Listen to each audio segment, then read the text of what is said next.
But at long last, we've been after you for a long time, I can assure you. I wrote. Last time I was in Jamaica, I searched Kingston for you, but couldn't find you.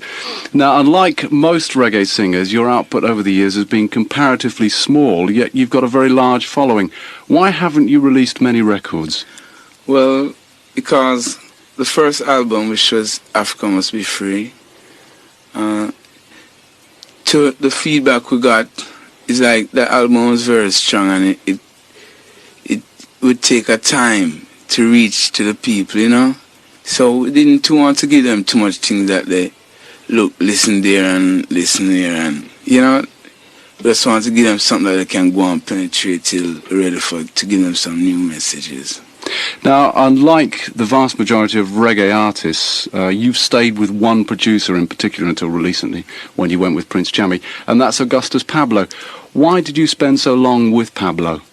Well, Pablo is really like a father to me, and he released my first sets of music, and he was, as I said, just like a father to me, so that must be the reason why. What was the first set of music that you did with Pablo? Well, the first was Africa Must Be Free. Africa Must Be Free by 1983, and that record by Hugh Mundell established him with a real cult following. Hugh, you're 18 years old now, so how old were you when you made that one? Well, I was about 14 to 15 years old. Which is very, very young. What made you write it? Well, Inspirations of the Most High is Imperial Majesty Emperor Haile Selassie, and I used to read a lot of books and speeches that he made, and this was one of the speeches that he made which was very outstanding to me. So, you know, I gathered something from it and used some of my own inspiration to it and to bring it out. It's a music that I can see revealing with the times even now, because everything is stepping up towards Africans.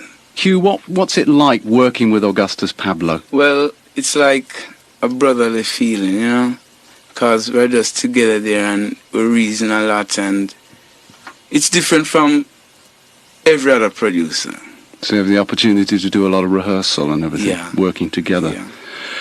Yeah. Why doesn't he come over here? Why has he never been over here? Well, at the moment, he has a kind of wound that, you know, is... A wound? Yeah, and it was affecting him, but it's now getting better. And he's looking about to come soon. Where's the wound? It's on his foot.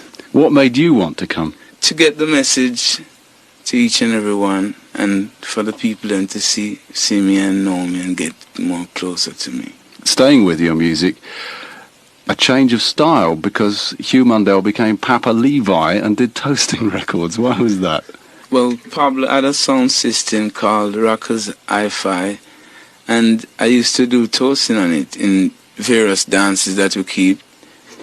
And I just said, well, I'm going to get together and do something in the studio, you know, come up with something like that.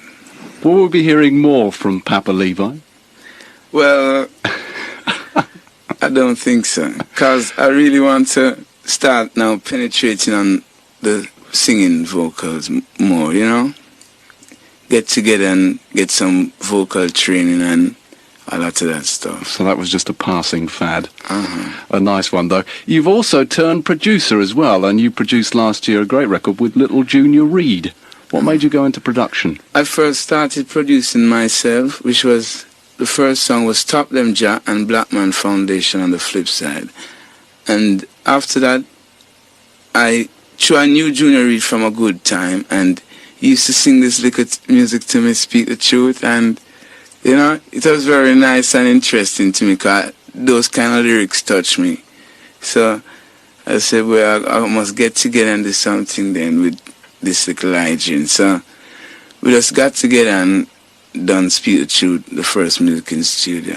Can we look forward to anything else from Mundell as a producer with other artists? Well, I don't think a next artist, but from Junior Reid, we'll have a next one called Know Myself coming out soon, and I'm looking forward to do a nice album with him titled Speak the Truth. Look forward to that. Now, the new album is called Time and Place, but there are only 5 new songs on the album. Why is that? I thought, no, they would want an album compiled with most of those music and some creases that they could sit down and, you know, instead of putting on 45s with that, let us go and play the album for the time being till something real Chris come out. Well, we're playing the record tonight on a pre-release copy from Jamaica, but there are not many in the country, are there? So when's it actually going to be released in the UK? Well, I'll say early next month.